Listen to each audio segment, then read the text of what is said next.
ശ്രീ ദിനേശ് ഉണ്ണികൃഷ്ണൻ, ഈ അമേരിക്കയിലെ നിർമ്മാണ മേഖല പുനരുജ്ജീവിപ്പിക്കാനും അതോടൊപ്പം തന്നെ ഈ ഒരു വ്യാപാര കമ്മി കുറയ്ക്കാനും ഈ ഒരു തീരുവ വർദ്ധിപ്പിക്കുന്നതിലൂടെ സാധിക്കും എന്നൊരു പ്രത്യാശയാണ് അദ്ദേഹം പ്രകടിപ്പിച്ചത്. അത് വളരെ അനിവാര്യമാണെന്നും അദ്ദേഹം സൂചിപ്പിക്കുകയുണ്ടായി. എത്ര കണ്ട് അത് ഫലവത്താകും? കിഷോർ, ഇത് നമ്മൾ മുൻപത്തെ ചോദ്യത്തിൽ ഭാഗികമായി ഡിസ്കസ് ചെയ്തതാണ്. മറുപടി ഞാൻ പറഞ്ഞാണ്. എന്നിരുന്നാലും ഒന്ന് രണ്ട് കാര്യങ്ങൾ സംഭവിക്കാൻ സാധ്യതയുള്ളത് അമേരിക്കയുടെ ഗ്രോത്ത്, ഓവറോൾ എക്കണോമിക് ഗ്രോത്ത് ഒരു ഷോർട്ട് ടൈം ക്രൈസിസ് നേരിടാനുള്ള സാധ്യത വളരെ കൂടുതലാണ്. നമ്മളെല്ലാവരും ഡിസ്കസ് ചെയ്ത കാരണങ്ങൾ, short of man power, high inflation, അതുപോലെ കൺസ്യൂമർ ഡിസ്ക്രിഷണറി സ്പെൻഡിങ് എല്ലാം സ്ലോ ആവാൻ പോവുകയാണ്. കാരണം higher tariff on particularly items like auto and gems and jewelry, ഇതെല്ലാം ആളുകൾ വാങ്ങുന്നത് കുറച്ചാൽ അതൊരു ഡിമാൻഡ് ഡാമിനർ ആവുകയും അത് വീണ്ടും എക്കണോമിയെ പോസ്റ്റ് പാൻഡമിക് റിക്കവറിയിൽ നിന്ന് തിരിച്ച് ഒരു ഡ്രാഗിംഗ് ഫേസിലേക്ക് കൊണ്ടുപോവുകയും ചെയ്യും.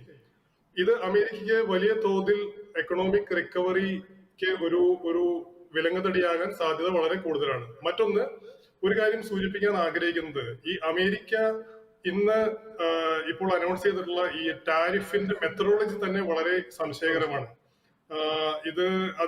എങ്ങനെയാണ് അവർ അതിൽ എത്തിച്ചേർന്നത്, എന്താണ് അതിന്റെ ഫോർമുല എന്നുള്ളതും ഇപ്പോഴും വളരെയധികം വൈഡായി ഡിബേറ്റ് ചെയ്തുകൊണ്ടിരിക്കുന്നു.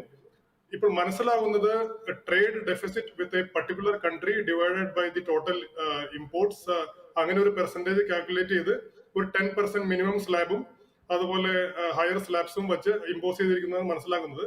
പക്ഷെ ഇതിൽ മിസ്സായിട്ടുള്ള ഒരു കാര്യം എന്താ വെച്ചാൽ, ഒരു കൺട്രി ആയിട്ടുള്ള, ഒരു രാജ്യമായിട്ടുള്ള ട്രേഡ് ഡെഫിസിറ്റ്, US-ൻ്റെതായിക്കോട്ടെ മറ്റേതെങ്കിലും എക്കണോമിയുടെ ആയിക്കോട്ടെ, അത് ടാരിഫിനെ മാത്രം ഡിപ്പെൻഡ് ചെയ്തിട്ടുള്ള ഒന്നല്ല.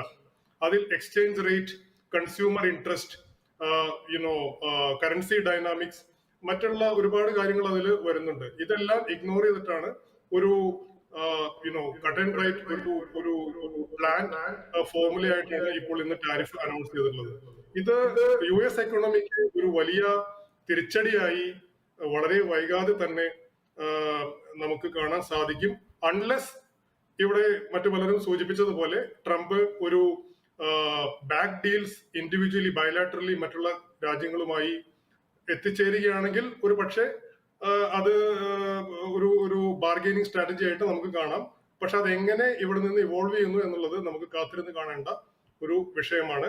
വീക്ക് പൊളിറ്റിക്കൽ ആൻഡ് ലീഡർഷിപ്സ് നമ്മുടേതുപോലുള്ള വികസ്വര രാജ്യങ്ങൾ ഒരു പക്ഷേ അടുത്ത ഒരാഴ്ചക്കുള്ളിൽ തന്നെ, എന്റെ കണക്ക് ശരിയാണെങ്കിൽ അടുത്ത ഒരാഴ്ചയ്ക്ക് രണ്ടാഴ്ചക്കുള്ളിൽ തന്നെ നമ്മുടെ ടാരിഫ് റേറ്റ് കട്ട് ചെയ്യുകയും റെസിപ്രോക്കൽ ടാരിഫ്സ് കുറച്ച് കൊണ്ടുവരാൻ വേണ്ടി ട്രംപിന് ആയിട്ട് ഡിസ്കഷൻ നടക്കാനും വളരെ സാധ്യത കൂടുതലാണ്. പക്ഷേ I am more concerned about the global powers. ഞാൻ ആദ്യം സൂചിപ്പിച്ചതുപോലെ ചൈന, യൂറോപ്യൻ യൂണിയൻ മുതലായിട്ടുള്ള വലിയ ഇന്റർനാഷണൽ ട്രേഡ് പവേഴ്സ്, അവര് ഇതിനെ എങ്ങനെ റെസ്പോണ്ട് ചെയ്യും എന്നുള്ളത് വളരെ ക്രിട്ടിക്കലാണ്. കാരണം ഇതെങ്ങനെ പ്രതിഫലിക്കാനാണ് സാധ്യത?